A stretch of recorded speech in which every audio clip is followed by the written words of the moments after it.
I was diagnosed with colon cancer at age 39. I had a resection operation, a year of very unpleasant chemotherapy, and the doctor said, okay, there is every chance in the world you'll never be back here again. 3.5 years later, still taking tests every several months, doctor calls me and said, one of your tests came back strange, I want to do it again. Came back, the test came back even worse. Now he sent me for more tests, CAT scans, ultrasounds. He says, you have a metastasis. This is very dangerous. And more tests proved the metastasis was in my liver, and the position of it was very dangerous, and he scheduled a surgery. And he said to me, I don't know if I can get it out, but I'm going to try. And when a guy who's been a top-line, first-rate cancer surgeon for 40 years tells you, I don't know if I can do something, there is a chill that goes through you which I can't describe. And so I spent some time getting some other opinions. And then I realized this was the right procedure. The surgery was right. This was the right guy to do it. And I had a few days. Then what do you do when you have a few days? Like you don't want to go to work. I mean, my cancer was so advanced that a doctor literally asked me if my life insurance was paid up. And he did it in front of my wife. No, you can laugh because now, thank God I can laugh about it, but he did it in front of my wife, which is something I really wanted, I really had a hard time with. You know, I went into that, I had that week to sort of meditate on all of this. And this is this insight that I shared with you a moment ago. The only thing in the world stronger than fear is gratitude.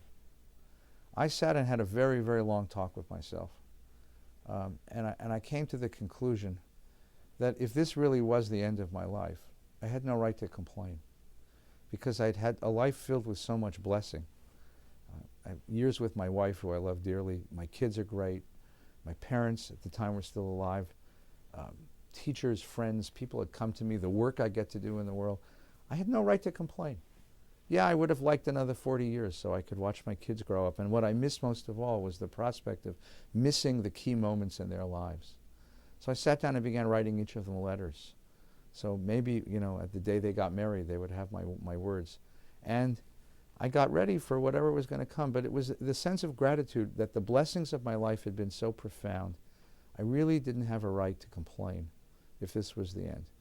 And that equanimity, that sense of balance between the fear, you don't lose the fear, but the fear is balanced by gratitude. The bitterness, the anger is balanced by a sense of peaceful acceptance.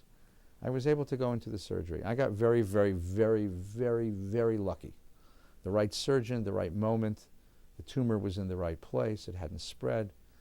A very, very long surgery, another year of very unpleasant chemotherapy, and I've been healthy since. But that notion of that the only way to really approach death is to gather up the blessings of your life, and that's the source of equanimity, at least for me. That's the source of equanimity. Gave me a way to talk about this. And now, as I saw in the talk that I gave, in the homily, I can talk about this with a certain personal authority, you know, that other people might not be able to do, because I've been in that place. At the end of the sermon, I said to the kids, at the end of the sermon, I said, children, I'm going to tell you what I want now. And in front of the congregation of 2,500 people, I gave my kids my instructions. And I said to them, you've always known what I love to do in the world. You know that I love to teach, I love to tell stories, I love to be part of the lives of the people who surround me. So long as I can do that, give me every medicine there is. But the moment the doctor tells you that I can't do that anymore, let me go. And that's my cutoff. If I can continue to function and give of myself to the people I care for and share their lives, that's what I like to do. Then I'll take whatever medicine you got. And I've been through some pretty awful medicine, and I'll take more if I have to. But the moment the doctor says, you're going to lose the capacity to relate to the people around you, you're going to become a shell of a person who's isolated, you're going to be stuck in this bed and not be able to share of yourself, I don't want to be in a bed. That's not what I want. And I certainly don't want to be in a bed in an ICU unit.